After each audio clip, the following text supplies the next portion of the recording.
Hola amigos, de nuevo con ustedes hoy en en otro episodio de Conversaciones en Movimiento. Otro día precioso aquí en la Florida, con una visibilidad infinita, un cielo totalmente azul, no hay una nube en la redonda y ya son las 4 de la tarde aquí. Así que voy a proceder a dar inicio al episodio de hoy. Y como siempre, como todo esto es improvisado, todavía no tengo una idea clara. Hello, how are you? Lovely puppy.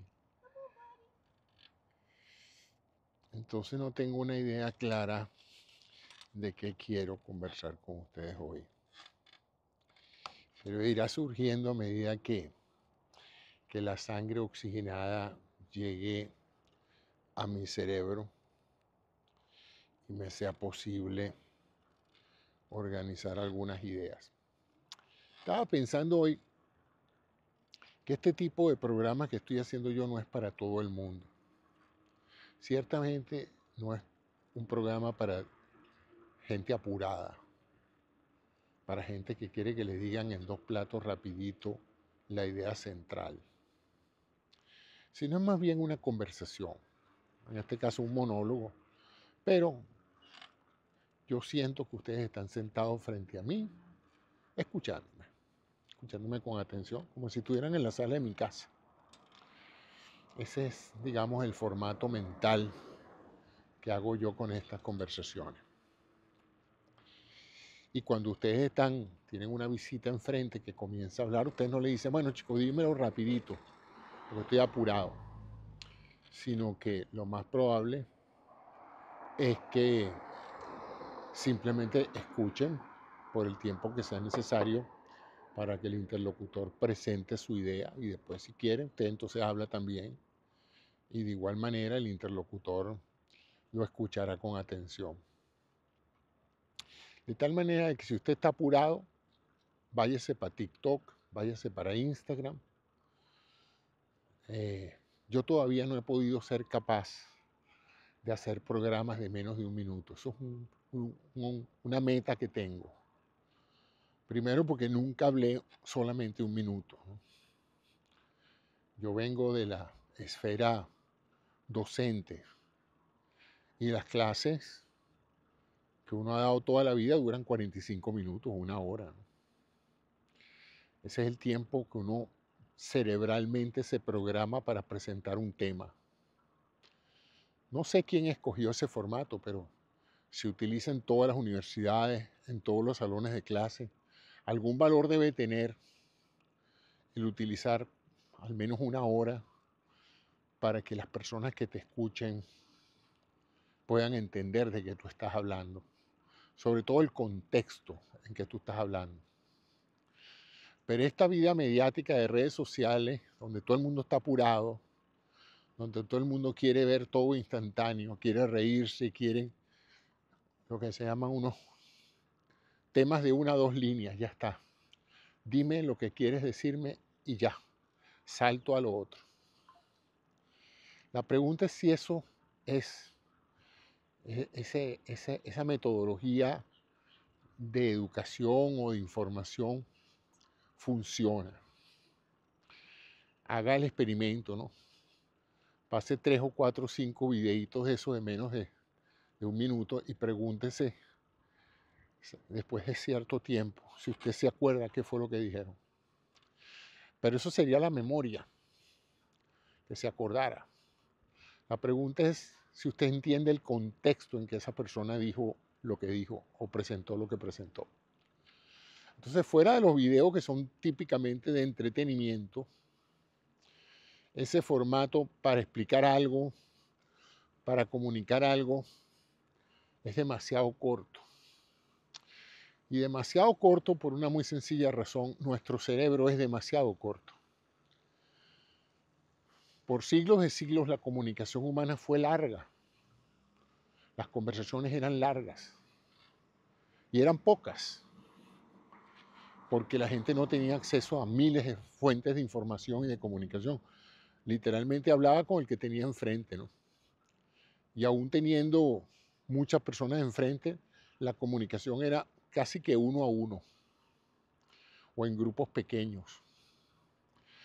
Y como se trabajaba tanto y se vivía en situaciones extremas, estaba también el factor de que cuando se sentaban a hablar era solo para eso, no había distracciones, no había teléfonos celulares, ni televisores, ni radios, nada.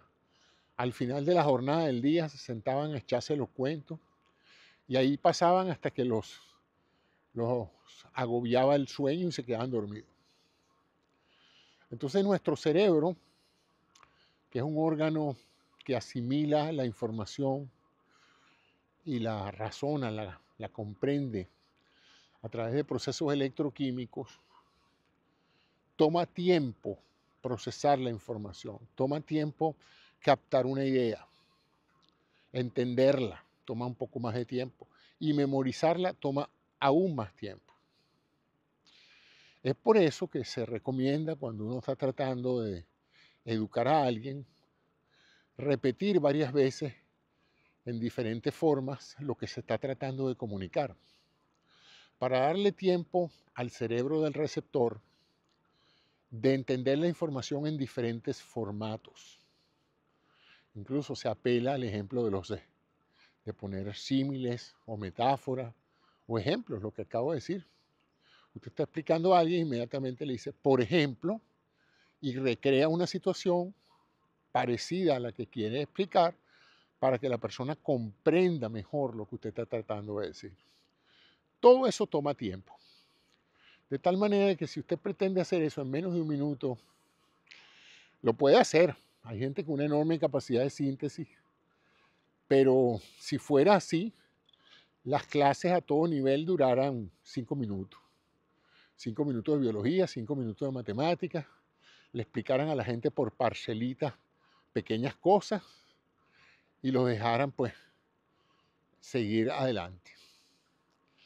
Y para justificar un poco lo que estoy diciendo, imagínense la lectura.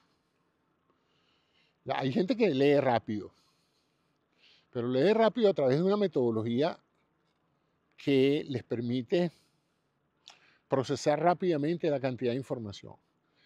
Pero eso requiere mucho entrenamiento. La mayoría de la gente lee a su ritmo, al ritmo que le permite entender lo que está leyendo. Si usted lo acelera, pasa lo que siempre le pasa a un lector, que en cualquier lapso de distracción tiene que volver varios párrafos para atrás para volver a retomar la idea. Afortunadamente, en el caso del libro, uno puede regresar con rapidez, con mover los ojos un poco más arriba, ya está leyendo el párrafo anterior. En el video es un poco más difícil, también se puede volver el video un poco más, pero resulta menos práctico. Por eso es que hay gente que no le gustan los audiolibros, les gustan los libros en papel. No solamente en papel, sino que no les gusta tampoco en pantalla. Ellos prefieren la experiencia completa de oler el papel y la tinta y tener el libro en sus manos. Eso le da un cierto disfrute a la experiencia de leer. Bueno, entonces bajo esa premisa cumplo con decirles lo que les dije al principio, que también se lo he podido decir en 5 segundos, que este blog, este videoblog que yo hago diariamente no es para todo el mundo. Entonces eso es importante. Sin embargo, como yo veo muchos videoblogs o blogs simplemente, o podcasts como lo llaman ahora, que son larguísimos, he visto una tendencia que me parece muy buena, que es resumir por adelantado. Normalmente, en la técnica didáctica tradicional, uno resume al final. O sea, uno se tira toda su disertación y después al final uno dice, y en resumen, y termina para que las personas se lleven, que lo último que escuchen, que los psicólogos dicen que es lo único que la gente recuerda, lo último que se dijo, sea el resumen. Pero eso es asumiendo que la gente no se para y se va del aula, ¿no? En los primeros 5 minutos de disertación. Entonces he visto que muchos podcasts y muchos blogs empiezan por hacer un resumen al principio para que por lo menos la gente que se va a ir se lleve algo de lo que la persona quiere comunicar. Y si le gusta el resumen, pues quizás se quede más tiempo, ¿no? Entonces yo voy a empezar a hacer eso, voy a empezar por un resumen de lo que quiero decir y vamos a ver si ustedes me describirán si ese método les resulta más práctico, así no tienen que escucharme mucho la introducción y cómo está el clima, etcétera. Todo lo que usualmente yo haría en el curso de una conversación, sino que yo voy y les digo, hoy lo que quiero comunicarles es esto, listo. Y luego, si a ustedes les interesa el contexto, pues se siguen oyendo y si no, pues se van. Voy a empezar a hacer eso, ¿no? Porque me gustó, he visto varios podcasts que lo están usando, el resumen al principio. Entonces hoy voy a hacer un resumen al principio. Uno de los temas que quería hablar hoy es sobre la nutrición.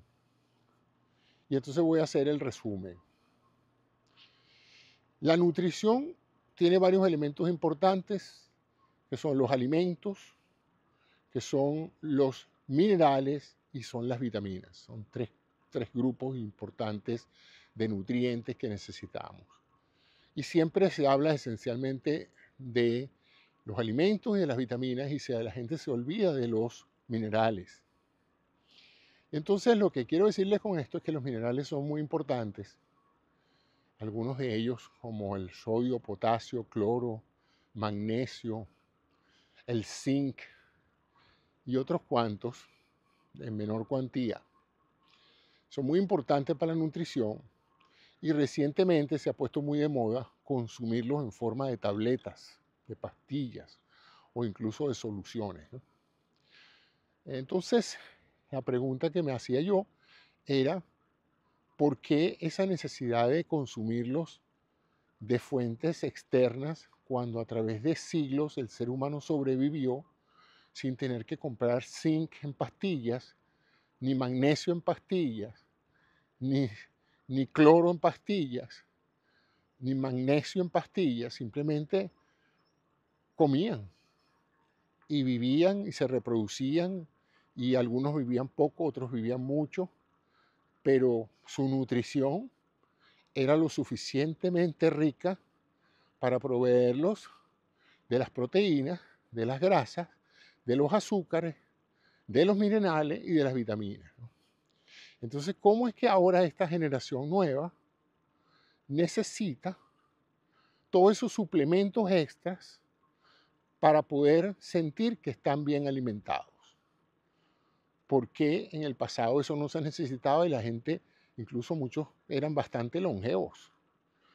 Entonces, ¿qué comían esa gente de antes que ahora no comemos y que hace a muchas personas creer que se necesitan esos suplementos alimenticios, minerales, vitamínicos o dietas especiales, cuando eso por siglos nunca lo contempló el ser humano en ninguna parte del mundo?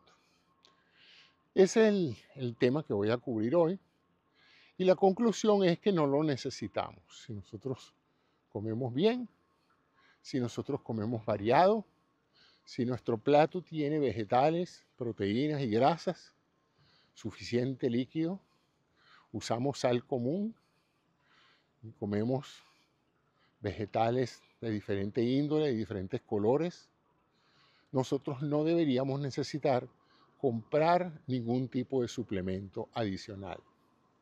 Porque no solamente no lo necesitamos, sino que si exageramos la ingesta de esos elementos, vamos incluso a veces a empeorar la situación que tenemos, porque vamos a forzar el cuerpo a tener que deshacernos de ella.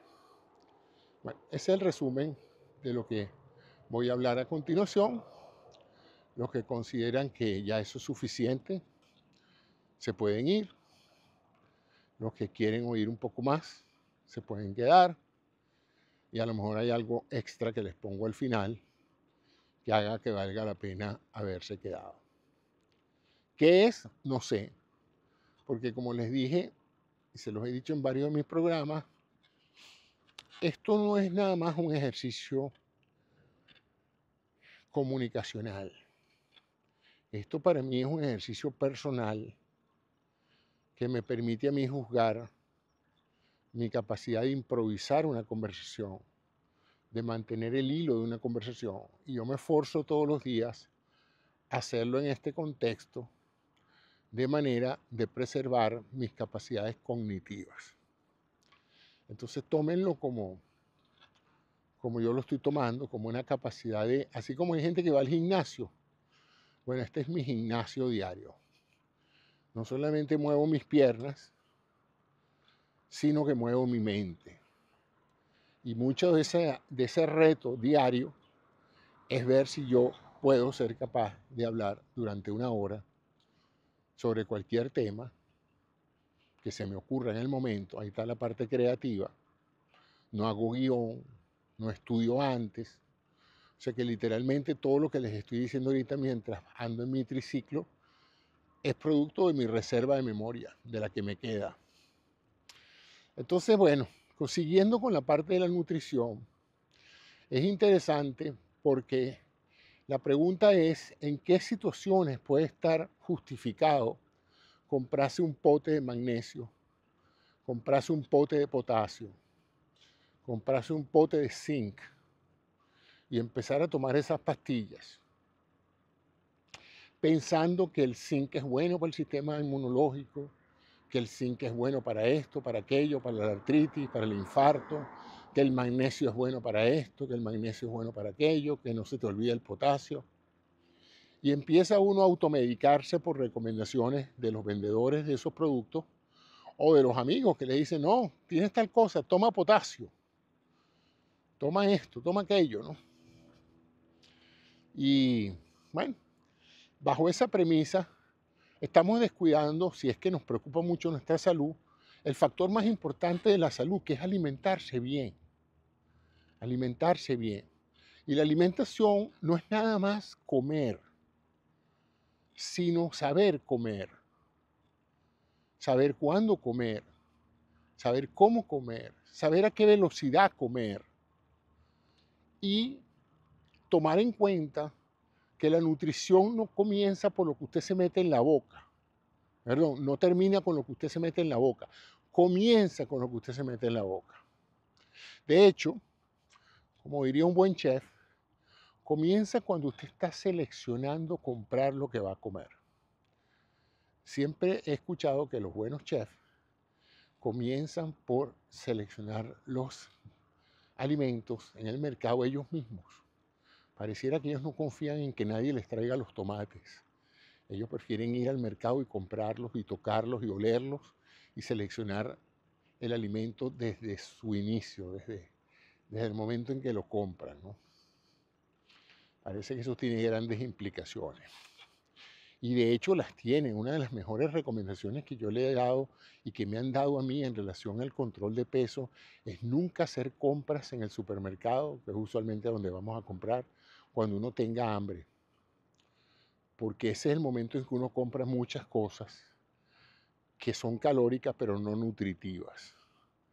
Y eso es una de las cosas más importantes en la nutrición, es diferenciar lo que es la ingesta calórica de la ingesta nutritiva.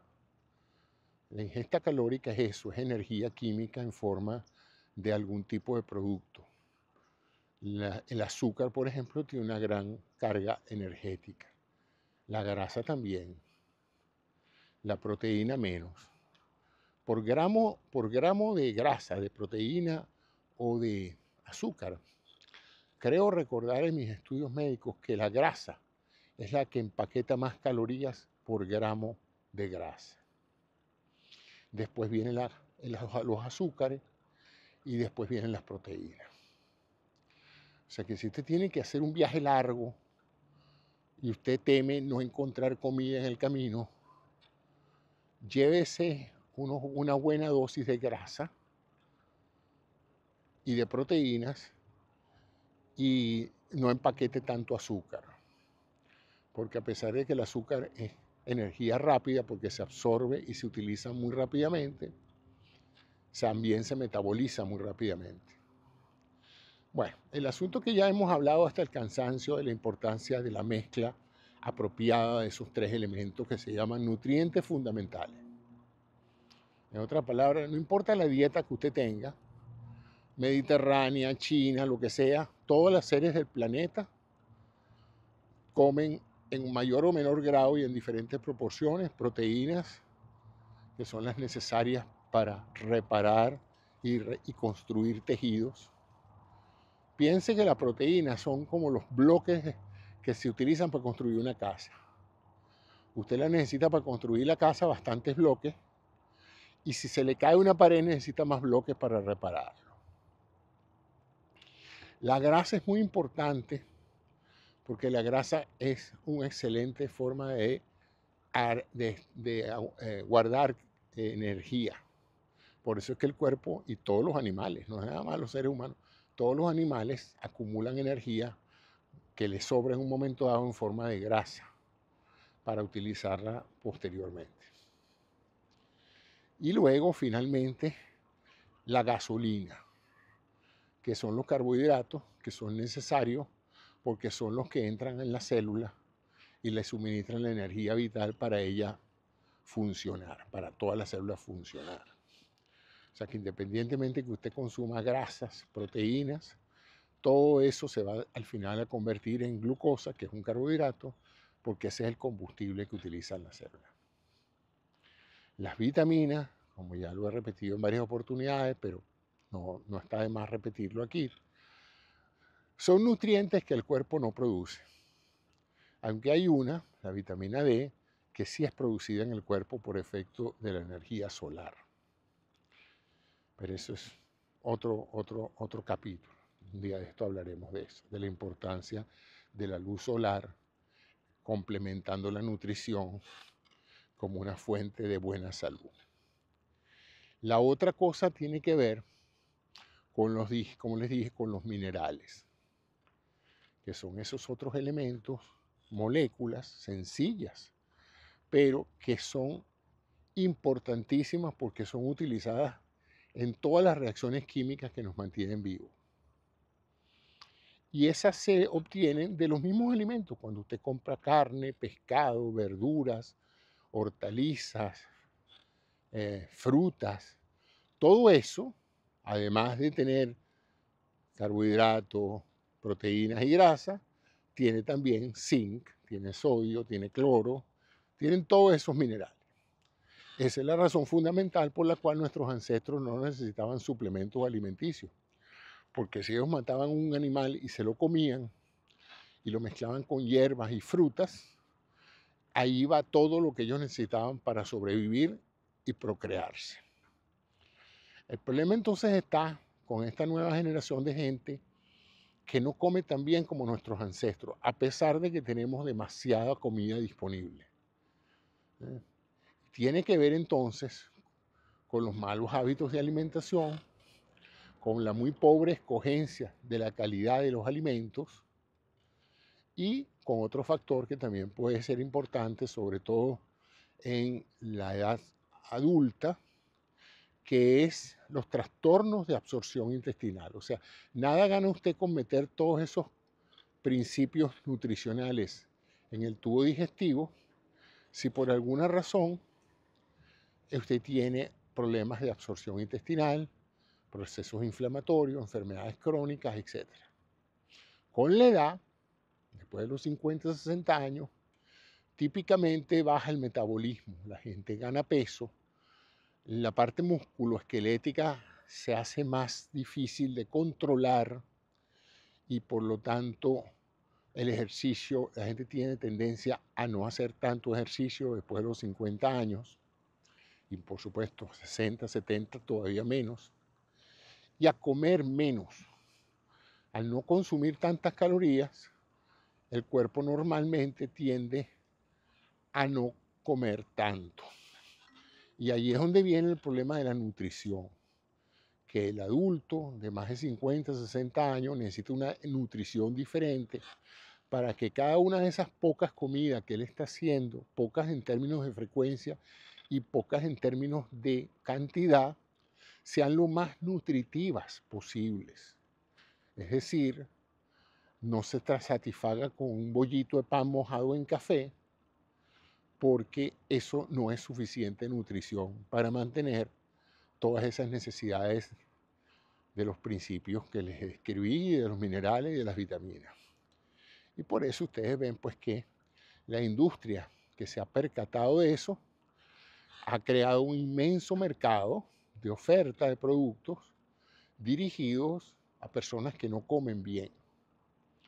Productos líquidos, una suerte de merengadas que supuestamente tienen todos los nutrientes que una persona mayor debería consumir, pero que no consume porque no come bien, ¿no? Son costosos y en mi impresión, y yo creo que la impresión de la mayoría de los naturalistas, de los nutrólogos, esos productos no sustituyen completamente lo que sería una buena dieta variada para un adulto mayor. Entonces, la solución para el abuelo o para la abuela o para el papá y la mamá no es esencialmente comprar un pote de frasco para que con cada comida ellos se preparen un bollo de café o de casabe. Por cierto, me trajeron casabe esta semana. Tenía tiempísimo que no comía casabe. Como ustedes saben, o si no lo saben, yo soy de origen venezolano y adoro el casabe. Lo considero uno de los recursos poco nutritivos, pero extraordinariamente útiles desde el punto de vista intestinal. Entonces, nada, pero si ustedes agarran un casabe, lo mojan en leche o lo mojan en café y eso es lo que come el abuelo, eso no es nutrición. Y tarde o temprano van a empezar a manifestarse una cantidad de problemas asociados al deterioro muscular, al deterioro óseo, porque no hay una nutrición adecuada. Y debería salir más barato prepararle una comida a los abuelos de calidad para que estas personas puedan nutrirse bien, completo, que sentarse a gastar dinero en pastillas, cápsulas y líquidos y jarabes, ¿no? Pero pareciera que si uno le trae una buena comida al abuelo, no pareciera que él percibe eso como una contribución a su salud y a su longevidad, sino que pareciera que los hijos están más preocupados si le traen al abuelo 7 potes de productos nutricionales sintéticos.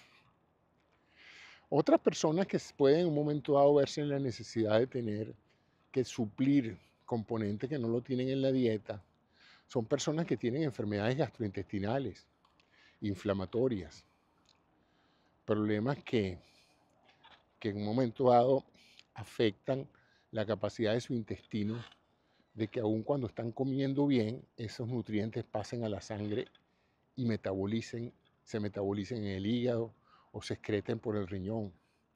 En cuyo caso, quien debe prescribir la dieta y los complementos debe ser el médico, debe ser su médico. No su amigo, ni su familiar, sino su médico, que es el que está en mayor capacidad de ver en función de sus características anatómicas, en función de su perfil metabólico, de su enfermedad misma, qué es lo que usted tiene, diabetes, artritis reumatoide, artrosis, dependiendo, ¿no?, de la enfermedad, hay una dieta que puede ayudar. Finalmente, quiero hablar sobre un tema que a mí también me gusta hacer énfasis en eso. ¿Puede una persona curarse de una enfermedad crónica con dieta solamente?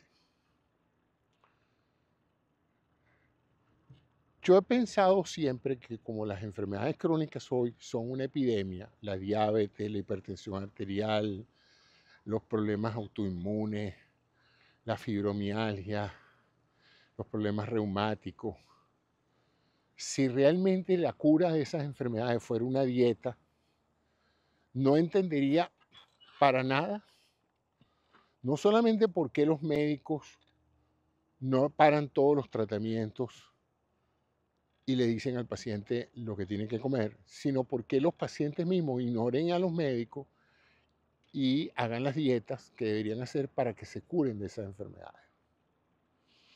Entonces, a mí siempre me gusta, antes de hacer un pronunciamiento relacionado con cuestiones de salud, chequear cuál es el estado actual de un problema médico, porque la medicina cambia.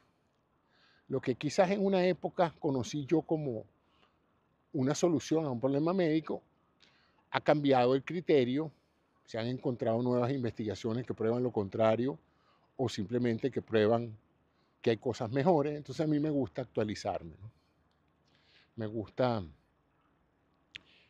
estar al día.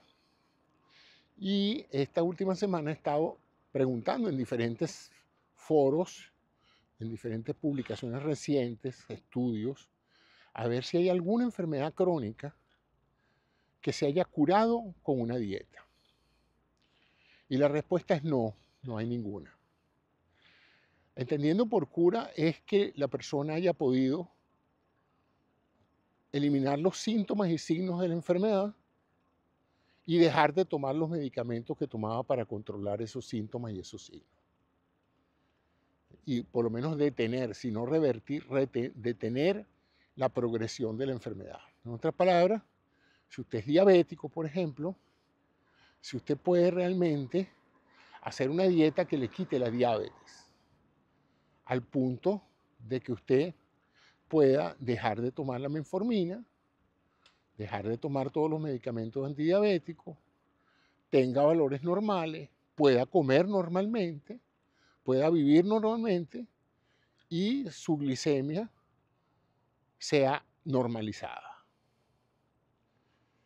Hay casos individuales que han documentado eso, es decir, no faltan casos individuales donde haya una persona que haya dicho yo me curé de la diabetes con una dieta y ya no necesito ninguna medicina y vivo perfectamente, como normalmente, hago mis ejercicios habituales, camino a mi trabajo, etcétera, pero me curé de la diabetes.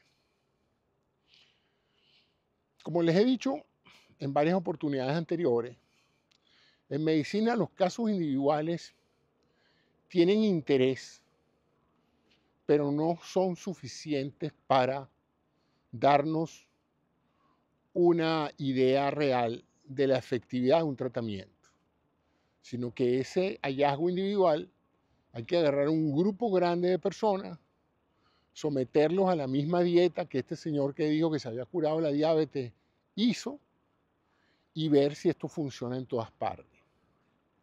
Porque incluso esa persona que está diciendo que se curó de la diabetes porque hizo una dieta, desde un punto de vista científico, puede haberse curado por otra razón que no tiene nada que ver con el hecho de la dieta. Puede haber tenido algún elemento en la dieta que fue el que lo ayudó a curarse de la diabetes. Y él pone el contexto del factor de curación en toda la dieta, pero en realidad estaba expuesto a otro agente químico que fue el que coadyuvó a que él pudiera normalizar sus valores de glicemia. O sea, así piensa un científico. Siempre que un científico dice, porque a mí me pasó esto por esto, uno de lo primero que pregunta que se hace o que le hace a la persona es, ¿cómo sabes tú que fue por eso y no por otra causa? Porque precisamente el trabajo científico es precisar exactamente la relación causa-efecto, tratando de salirnos de la posibilidad de que algo pase, pero no por lo que nosotros creemos que está pasando, sino por otra razón que no estamos tomando en consideración. Entonces, por ejemplo, hay gente que te dice a ti, yo me curé de la diabetes con una dieta. Perfecto. ¿Cuándo comenzaste? Bueno, hace un año. Interesante. Dime una cosa, ¿qué otra cosa ha cambiado en ti desde que comenzaste esa dieta y dejaste los medicamentos de la diabetes y te libraste de la necesidad de tomar medicamentos.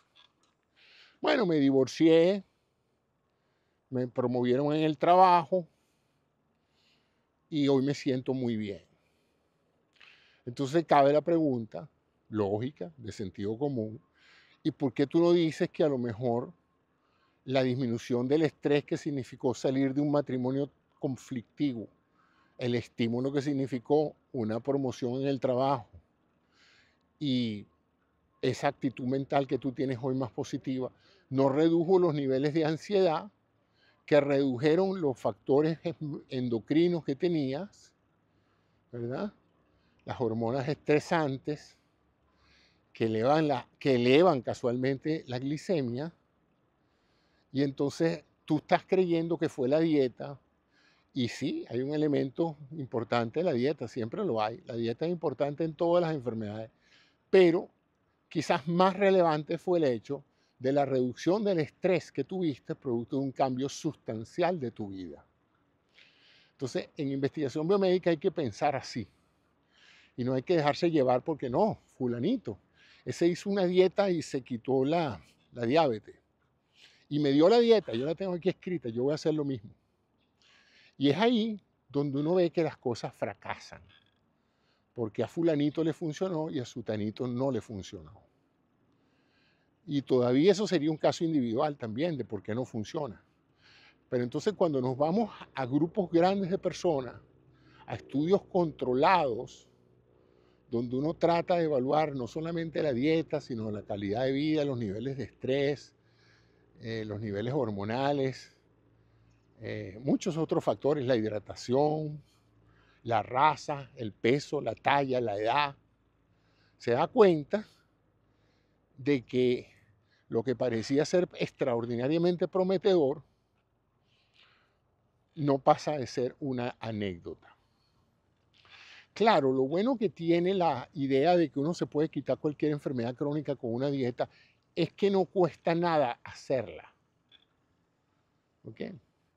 O sea que cuando usted escuche una dieta con la cual usted puede pensar que se va a curar de una de estas enfermedades que lo agobian con medicamentos, hágala.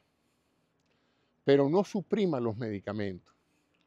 Y no porque yo esté a favor de la industria farmacéutica, sino porque lo que termina pasando es que usted entonces se priva de algo que sí está funcionando, aunque parcialmente, y empieza a depender de una dieta que no está funcionando. Entonces, todas estas decisiones debe usted conversarlas con su médico. Y el mensaje de García aquí es que hable con su médico y dígale, doctor, ¿hasta qué punto yo puedo dejar estos medicamentos con una dieta y ejercicio? No hay la menor duda de que el control dietético y la actividad física mejoran la diabetes. La mejoran. Yo soy testigo de eso. Por eso estoy montado en este triciclo hoy. Pero hasta ahora no hay evidencia suficiente para pensar que la curan al punto de que cuando una persona que ya tiene cifras altas de glicemia vaya al médico, el médico le diga simplemente, come mejor y haz ejercicio. Lo puede decir, pero si después de 3 meses, 4 meses las cifras siguen siendo altas, es deber profesional del médico prescribir medicamentos que han probado reducir las complicaciones de una enfermedad como la diabetes. Lo mismo aplica a cualquier otra enfermedad crónica, enfermedades autoinmunes, enfermedades renales, enfermedades hepáticas, etc. La nutrición tiene un rol importante en muchas enfermedades, pero de nuevo les recuerdo que si la cosa fuera tan fácil como hacer una dieta, no hubiera empresas farmacéuticas, no hubiera recetas médicas. Lo que hubieran sería recetas de comidas. Eso sería lo que habría muchísimo, que de todos modos las hay, ¿no? Entonces, eso es interesante recordar eso. Por ahora, no sé, siempre desde que yo estoy estudiando medicina lo considerábamos de esa manera, pero últimamente, y los reto a que hagan averiguaciones y no traten de reseñar esos casos individuales de una persona que dice me curé de la diabetes, y traten de mantenerse alejados de ese otro mercado de personas ofreciendo curas milagrosas que curan de todo, la diabetes, las enfermedades reumáticas. Eso todo representa un proceso de engaño. Y los que promueven eso saben que eso no funciona, que eso no tiene otro propósito que enriquecerlos a ellos y someterlo a usted a un desgaste de dinero y de fe, porque cuando usted deposita la fe en esos productos y lo defraudan, usted se suma a la gran depresión, que significa ver algo con lo cual usted tenía grandes esperanzas y usted se ve frustrado en esas esperanzas. Y eso me lleva al hecho de que los enfermos crónicos tienen que tener también una asistencia o un mantenimiento psicoterapéutico, porque la enfermedad crónica requiere una actitud crónica hacia la enfermedad. El que va a vivir con diabetes tiene que aceptar que la tiene y tiene que aceptar los cambios de vida que tiene que hacer para poder vivir mejor con diabetes. Es como un matrimonio. Tú aceptas vivir con esa persona. Bueno, en este caso de las enfermedades crónicas, usted acepta vivir con esa enfermedad. Con ganas de divorciarse. pero mientras no haya posibilidades de divorcio, usted trata de vivir lo mejor posible con esa enfermedad. Entonces, y eso me lleva a otra cosa que tiene que ver con la individualización de las dietas.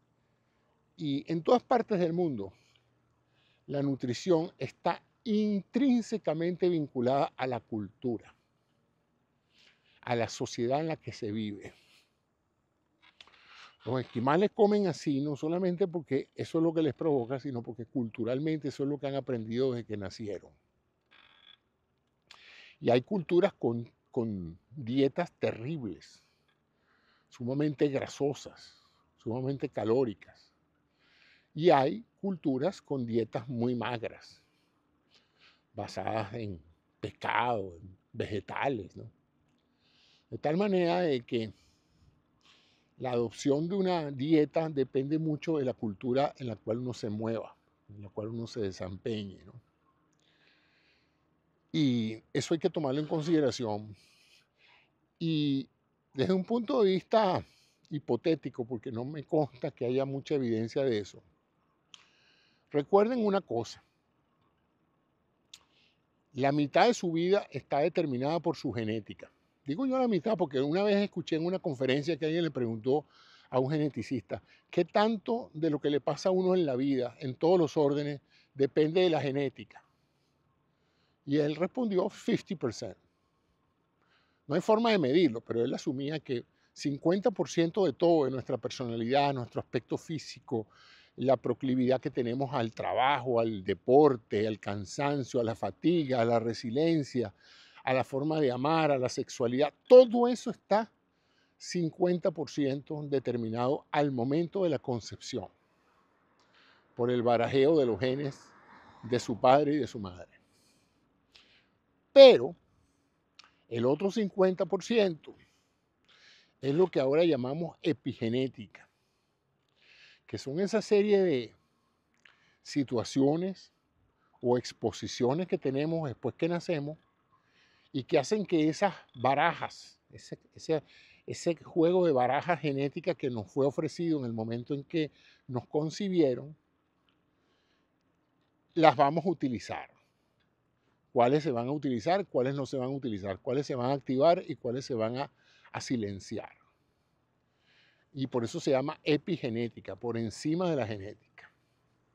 Es un campo nuevo, no muy bien conocido, que hace pensar que ciertos genes con los cuales uno nace y que lo haría muy proclive, por ejemplo, a tener una enfermedad,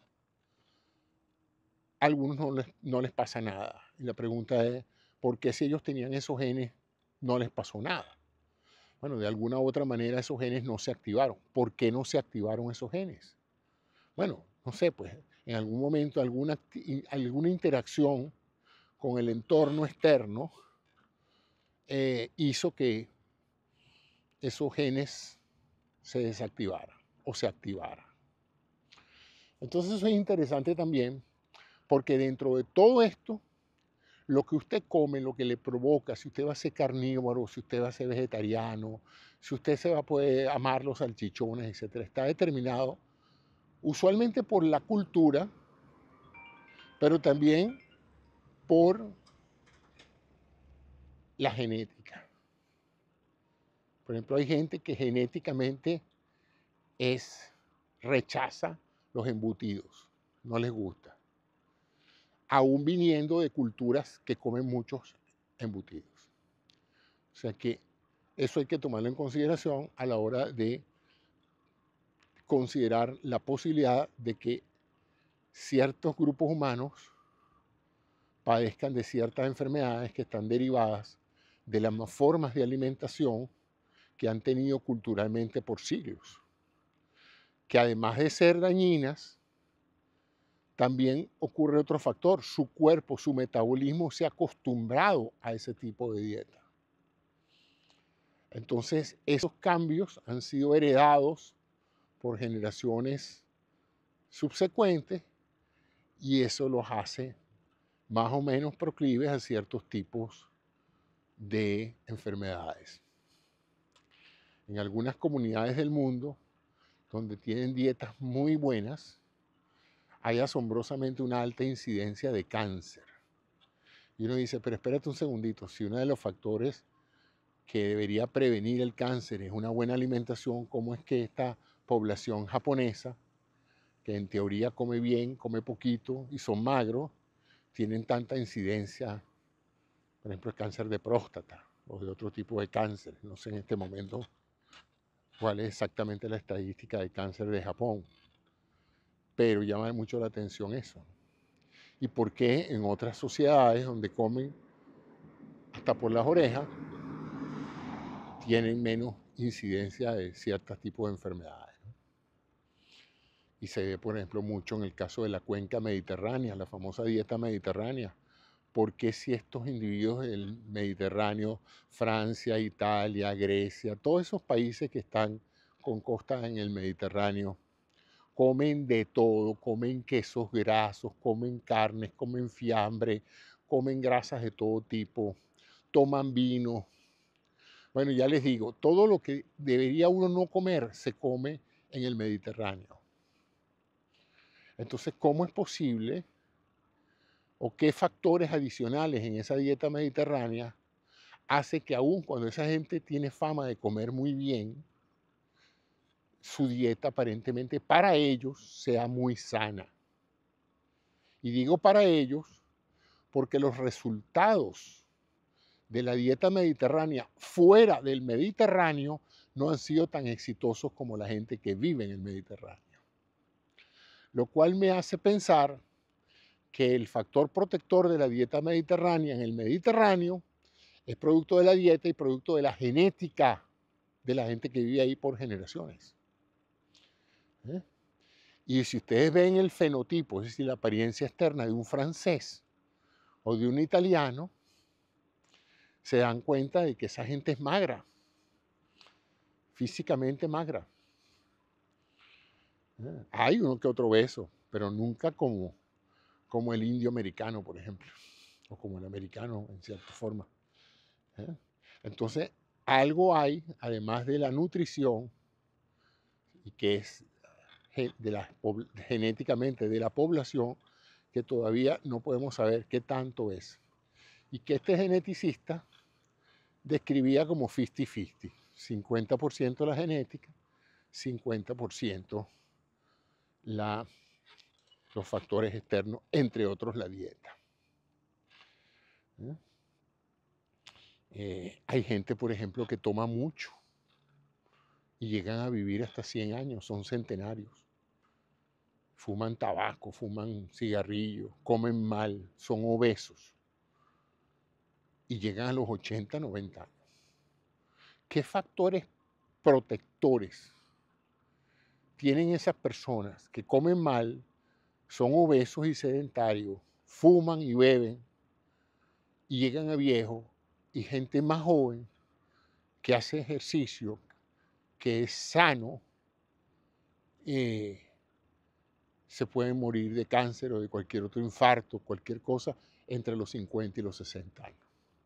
¿Cuáles son esos factores que afectan a ciertos individuos y a otras no, independientemente de la nutrición?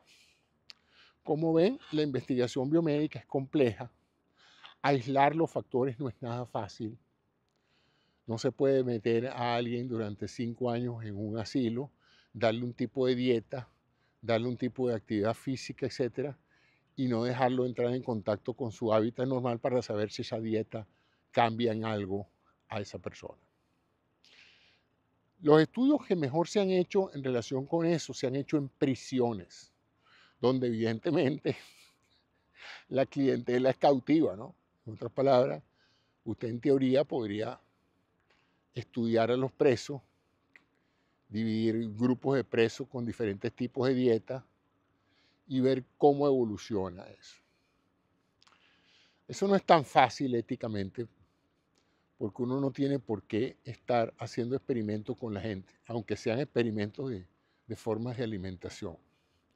Eso está hoy muy reglamentado y en particular no es éticamente posible obligar a los presos a comer una cosa u otra para efectos de investigación clínica, a menos que ellos consientan participar en esos experimentos.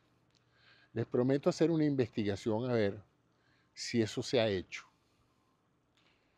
Eso se hizo en el pasado por criminales de guerra en regímenes autoritarios, y ustedes saben cuáles son, y bueno, eso se consideró un delito contra la humanidad, el agarrar a un ser humano y dividirlo en dos grupos, ¿no? Los que van a recibir tratamiento y los que no van a recibir tratamiento para ver qué pasa. Eso no se puede hacer. No se debe hacer, pero se hizo en el pasado. Lamentablemente sí se hizo. Y médicos se prestaron para eso. Bueno, ese es el resto de lo que les quería decir. Entonces, en conclusión, de nuevo, otra conclusión. Si usted tiene un buen tránsito intestinal, si usted tiene una buena actividad física y come bien, entendiendo porque come bien es que en su plato hay las tres cosas en forma balanceada: vegetales verdes, amarillos y rojos frescos, carne fresca, no procesada, carbohidratos un poco más complejos, no carbohidratos como el azúcar, que son básicamente de absorción rápida. Si usted come lentamente, un poco, en proporciones normales, no se mete esos platos que están sirviendo ahorita aquí en los Estados Unidos, que con un solo plato podrían comer 3 personas normales. Si usted come así, usted no necesita suplementos adicionales. No los necesita. Si usted se siente mejor gastando su dinero en eso, perfectamente. Pues. No fume. Y yo pensaba en otra época, fíjense cómo han cambiado las cosas. En otra época uno podría decir, ¿y el alcohol? Bueno, el alcohol en cantidades moderadas, una copita diaria máximo, es aceptable y hasta beneficioso.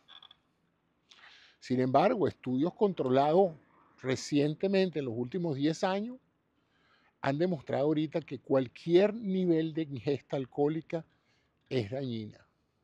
Interesante eso.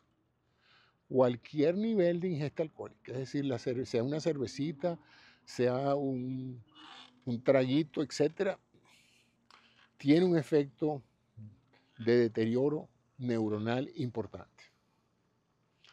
Entonces, eso es importante que se sepa. Usted sabrá si valdrá la pena, pues, vivir sin la experiencia fabulosa de disfrutar de un trago con buenos amigos, o si usted es una persona que reconoce el valor tóxico del alcohol y decide no tomar alcohol. Y haga el experimento, a ver si usted puede vivir sin alcohol. Es un gran reto vivir sin alcohol. El llegar a una fiesta y decir, ¿quieres tomarte un whisky? No. Un poquito de agua con limón. Y ya está. Y al principio uno lo hace y piensa que uno no va a poder funcionar socialmente sin el alcohol. Que no va a poder caer bien. Que la gente no te va a querer. Y que al final de la fiesta te van a poner a manejar y a llevar a todo el mundo para su casa porque eres el único que no ha bebido. Pero sí se puede hacer.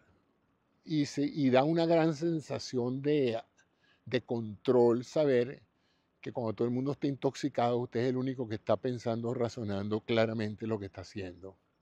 Y evita hacer el ridículo en público. O sea que sí se puede y es aconsejable, sobre todo si usted ya tiene más de 40, 50 años. Quizás en la juventud hay parte de la necesidad de explorar ese otro yo que se libera bajo la influencia del alcohol. Pero con la edad su metabolismo va a ser menos capaz cada vez de metabolizar el alcohol, sus músculos tampoco lo van a poder hacer bien, su hígado tampoco lo va a poder hacer bien, y el alcohol le va a hacer mucho más daño todavía que en la juventud.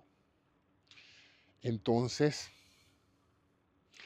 trate de no consumir alcohol y probablemente prolongue su vida y prolongue sus facultades mentales también.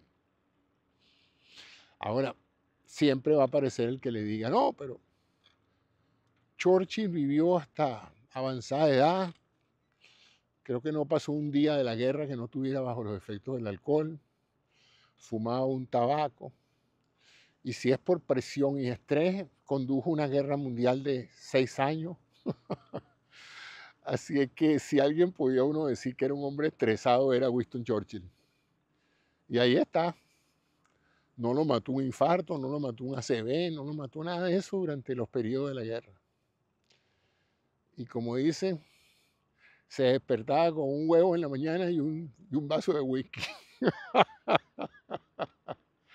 Bueno, amigo, ya creo que abusé bastante de ustedes y ya creo que tengo más de una hora hablando, así es que llegué a la meta de poder improvisar un programa diario sin la menor idea de lo que voy a decir,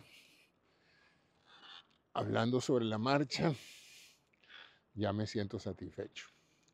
Ahora llegar a cenar con un tercio de cada cosa, un tercio de proteínas, un tercio de carbohidratos y un tercio de vegetales en cantidades razonables, con un vaso de agua al lado y ya está.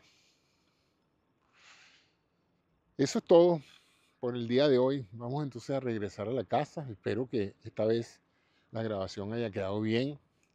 Ayer salí y grabé un programa que a lo mejor ustedes verán, donde no aparezco yo, pero aparece el audio. Y eso fue porque salí y se me olvidó prender la cámara. Entonces prendí el micrófono, grabé el programa y venía de lo más entusiasmado pensando que el programa había quedado muy bien y resultó que no había puesto el video. Entonces tengo un problemita de control de calidad en la producción de este programa.